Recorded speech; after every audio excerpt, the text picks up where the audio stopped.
Assalamualaikum warahmatullahi wabarakatuh. Perkenalkan, saya Aisyah Jansyakara Zalfa dari kelas 11G nomor absen 2. Pada kesempatan kali ini, saya akan menjelaskan tentang hukum Newton mulai dari hukum Newton 1, 2, dan 3, serta contoh penerapannya. Sebelum itu, kita harus mengetahui definisi hukum Newton itu apa sih. Jadi hukum Newton adalah hukum dasar dinamika yang menjelaskan hubungan antara gaya dan gerak benda. Hukum ini ditemukan oleh Sir Isaac Newton dan terdiri dari 3 hukum, yaitu hukum Newton 1, 2, dan 3. Langsung masuk saja ke hukum Newton 1 atau yang bisa disebut dengan hukum kelembaman. Bunyi hukum Newton 1 ini yakni setiap benda akan diam atau bergerak lurus beraturan apabila resultan gaya yang bekerja padanya bernilai 0. Jadi maksud tersebut, jika resultan gaya yang bekerja pada benda itu 0, maka benda akan diam atau GLB, gerak lurus beraturan, dengan kecepatan yang konstan. Contoh penerapannya yaitu ketika kereta api melaju dan tiba-tiba berhenti, penumpang yang tidak berpegangan akan terdorong ke depan. Ini karena tubuh penumpang ingin tetap bergerak dengan kecepatan yang sama atau gerakan lurus. Jadi, mengapa hal ini bisa terjadi? Karena dari konsep hukum Newton 1 atau hukum kelembaman ini itu kan menyatakan bahwa benda cenderung mempertahankan keadaan geraknya. Jadi, jika tidak ada gaya luar yang bekerja, itu benda akan bergerak dan akan terus bergerak dengan kecepatan yang konstan. Dan benda itu akan tetap diam jika benda itu diam. Jadi ketika kereta berhenti, penumpang yang tidak terikat tetap ingin melanjutkan gerakannya ke depan karena ada hukum kelembaban ini. Untuk selanjutnya, di sini ada hukum Newton 2 yang bunyinya yakni percepatan yang ditimbulkan oleh resultan gaya yang bekerja pada sebuah benda sebanding dengan besar gaya itu dan berbanding terbalik dengan massa benda. Arah percepatan sama dengan arah resultan gaya. Secara matematis, hukum Newton 2 ini ditulis seperti percepatan sama dengan resultan gaya dibagi massa, atau resultan gaya sama dengan massa dikali percepatan.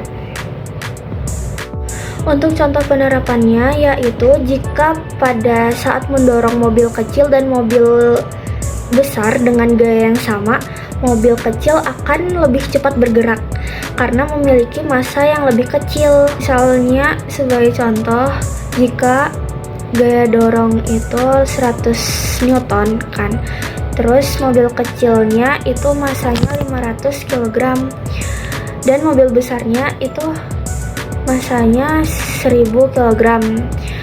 Jadi percepatannya untuk mobil kecil itu kan resultan gaya per massa, jadi 100 dibagi 500, jadi hasilnya 0,2 meter per second.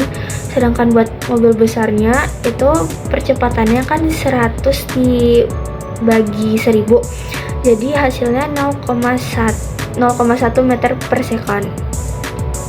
Mengapa itu bisa terjadi? Karena kan hukum ini tuh menggambarkan hubungan antara gaya, massa, sama percepatan ya. Jadi semakin besar gaya yang diberikan, semakin besar juga percepatan yang dihasilkan. Tetapi jika massa benda itu besar, maka percepatan yang dihasilkan akan lebih kecil. Dalam contoh mobil tersebut, gaya dorong yang sama memberikan hasil yang berbeda pada mobil kecil dan besar karena perbedaan massanya itu. Jadi hal ini menggambarkan bahwa benda yang lebih berat itu akan lebih sulit untuk dipercepat.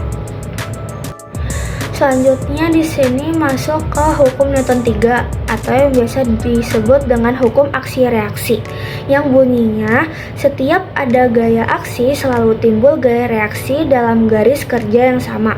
Gaya reaksi sama besar dengan gaya aksi, tetapi arahnya berlawanan. Menurut hukum Newton 3, yaitu F aksi sama dengan min F reaksi. Untuk contoh penerapannya yaitu ketika roket mengeluarkan gas dari mesin, maka gas tersebut memberikan gaya dorong ke bawah atau aksi, sementara roket itu mendapatkan gaya dorong ke atas atau reaksi yang membuatnya terbang. Gaya yang dihasilkan dari pembakaran bahan bakar di mesin roket itu mendorong roket ke atas. Mengapa hal itu bisa terjadi? Karena di hukum Newton 3 ini itu kan mencerminkan prinsip bahwa gaya itu selalu datang dalam pasangan atau yang disebut dengan aksi reaksi. Ketika satu benda memberikan gaya pada benda lain, benda kedua itu memberikan gaya yang sama besar, tapi beda dia berlawanan arah. Dalam contoh tersebut, ketika gas dikeluarkan dari mesin, gas itu mendorong roket ke atas kan.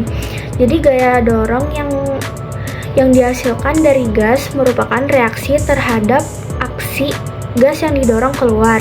Jadi prinsip ini menunjukkan bahwa setiap interaksi antara dua benda itu selalu melibatkan dua gaya yang sebanding.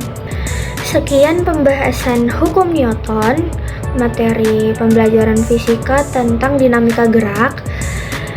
Kesimpulannya, dengan memahami hukum-hukum ini, kita dapat melihat bagaimana gaya dan massa dapat berinteraksi untuk mempengaruhi gerakan benda di dunia nyata.